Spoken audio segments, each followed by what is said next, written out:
Being peer pressured to score 50 points by your teammates. That's life for Anthony Davis, who had 27 by half, then had everyone tell him to go get 50. Now imagine being good enough as a friend and a basketball player to make it happen. Davis filled the sheet up on 69% shooting in a Lakers win. Nice. The Lakers on a roll now go on a 5-game road trip, which culminates December 19th against the other best team in the association. On the Eastern Conference side of things, Milwaukee Bucks, the only other team in the league that has 20 or more wins. Patriots are the opposite of on a roll, right? They lost back-to-back games, week 14 and 15 last year, so they do it essentially almost in the exact same manner this year, only it seems like it's a little more ripe. And app. All right, Gary, this highlight is brought to you by GGO. Gimme. Guards going off. We start with the Hawks, who had lost 7 straight on the road. They were in Charlotte taking on the Hornets. Trae Young was like, no, we're going to get off this skid. Oh, the step back. A minute later, it's Young, because he can dish too. Get it, Vince Carter. Let's go. Young, 30 points, 6 rebounds, 12th 30-point game of the season for Young. Only had 9 a season ago. Kings, Mavericks, and of course, you're talking about guard play. You're talking about Luka Doncic. He working him. Hey, Mavs down 6 after the 3. Now less than 2 to go. Doncic drives, because he can do it all. With just over 11 seconds left, Doncic driving again. Misses the little 6-footer. He wants a foul. No foul is called. Take a closer look and you tell me. That's a foul. That's a foul. That's a foul. The Mavs would go on to lose, but Doncic has his 19th straight game with 20-plus points, 5-plus rebounds, and 5-plus assists. Fools eat. Jimmy Butler, yeah, he did his thing, but they needed a hero, and they got one in Tyler. Nails the 3 there, so we're going to get extra play. And Hero proves that way again with the step back. Shoots the 3 over Zach LaVine. It's good. Game tied. Less than a minute left. Same score. Butler would miss. Get it to Hero.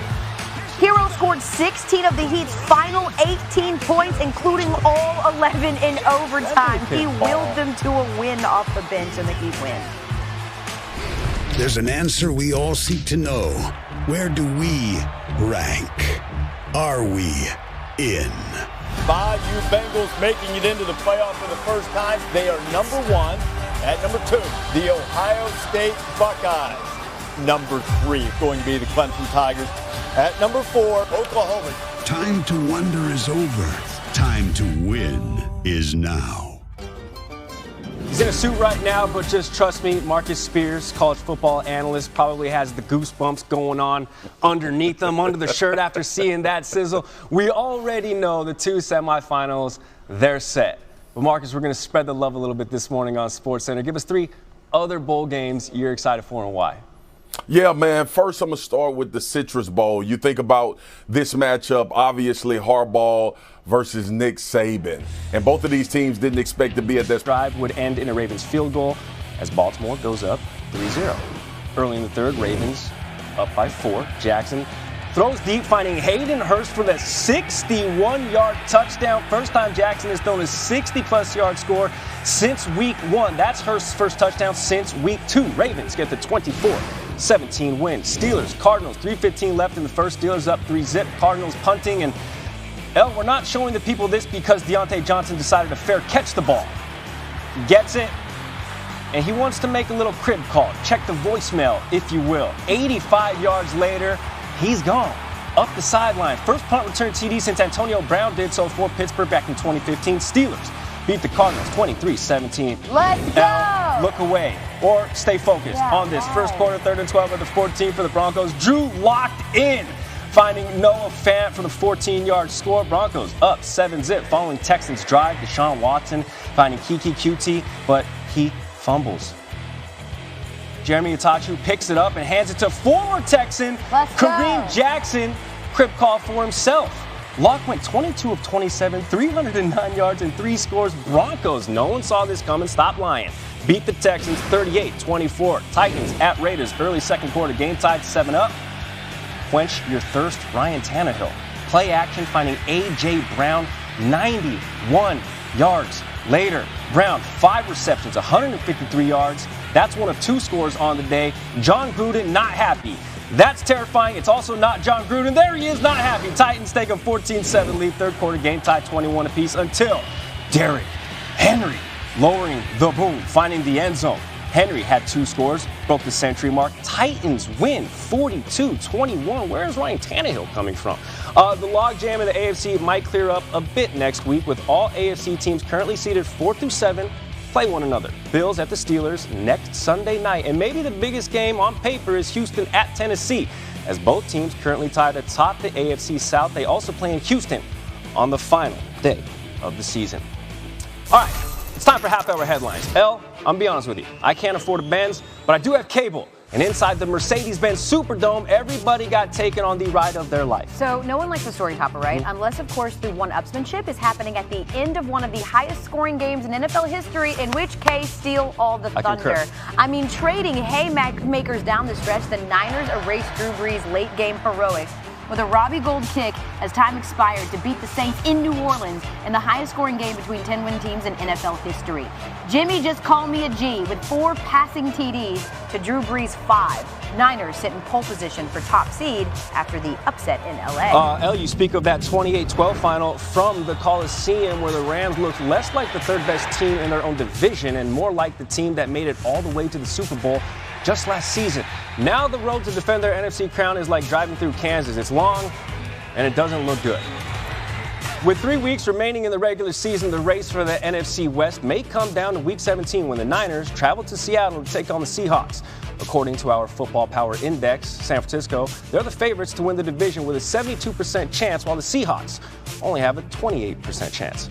Kansas Twitter is coming for you, know that, right? Kansas City was coming last night in a rematch of last year's AFC Championship. Chiefs outlast the Patriots in Foxborough, who staged a spirited comeback before Bashaud Breeland knocked away a 4th down pass right there intended for Julian Edelman to end the game. Chiefs clinch the division, and the Patriots lose ground on the Ravens, the top seed in the AFC. Patriots were unbeatable at home. In fact, the loss on Sunday snapped their 21 consecutive home win streak that dated back to the 2017 season. Including playoffs, it was tied for the 3rd longest streak in NFL history. Only the Dolphins and Packers had longer streaks. Okay, from New England's defense of home to Minnesota's defense at home, 2 picks, 5 total sacks, allowed just over 200 yards of total offense to the Lions. Vikings win. They stay undefeated at home and as of right now remain ahead of the Rams for the 2nd NFC wildcard spot. Let's run you through some big-time performances, the notable performances from Sunday, if you will. Chargers 45-10 win over the Jags. Austin Eckler became the 2nd player in Bolts history with 100 rushing yards and 100 receiving yards in the same game, joining Lionel James in 1985. Full Jameis Winston roller coaster ride on display in a 38-35 win versus the Colts. Winston threw for a career-high 456 yards, and he had 4 passing touchdowns and a rushing touchdown, but he also had 3 interceptions. And Aaron Jones had a season-high 134 rushing yards in the Packers' 2015 win over Washington. Jones has 15 total touchdowns this season, which is tied with Jordy Nelson this year. Jeff Darlington has more. Mahomes back to pass. Pressure coming hard. Gets rid of it down for Coleman. Makes the catch. Into the end zone for the touchdown.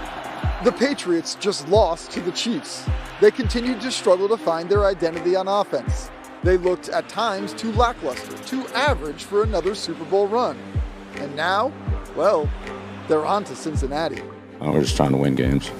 If this sounds familiar, it should. It's the very scenario, at least on the surface, that played out in 2014, a season that ended with the Lombardi Trophy. After an ugly Week 4 loss to the Chiefs caused Bill Belichick to infamously and repeatedly say, "We're on to Cincinnati." No doubt, the situations share similarities, but if the Patriots are going to repeat the positive part of their 2014 history, not just the rough part, something is going to need to change. The situations are a little different, and it's a different team every year too, so this particular team as a whole hasn't been through different situations, so we had 3 big games to go. Got to get back to winning football.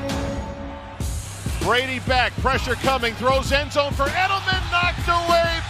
For the 8th straight week, Tom Brady has had a passer rating below 100, the longest such streak of his career. Disappointing, but, not going to feel sorry for ourselves, try to go back to work and do a better job. The Patriots could have used plenty of excuses to explain this latest loss, including many critical and controversial calls by the referees. But with 3 important games on the horizon, there's no time to worry about the past. We lost a close game to a good football team. If we could play a little bit better, I think we could win. In other words, they're on to Cincinnati. It all comes full circle. Let's bring in Dan Orlovsky.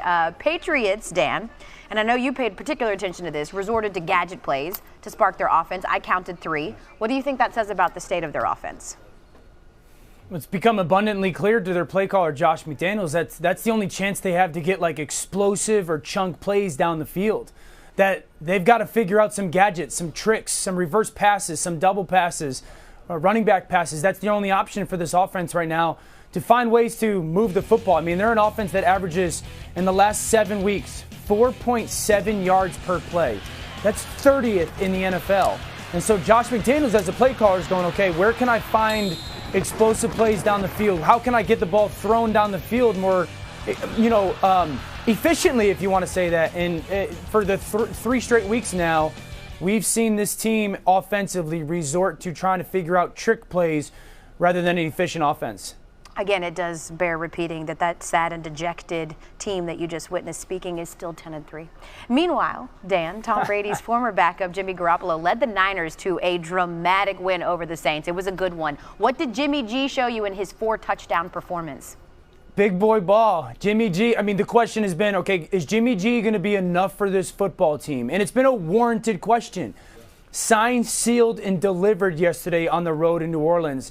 The most impressive thing was the kind of above coaching plays. Some of the plays out of pocket where, listen, Kyle Shanahan draws up good plays and the Saints do a good job covering it, but Jimmy G goes above and beyond and just made play after play after play. And the question kept getting asked, okay, is this going to be his moment?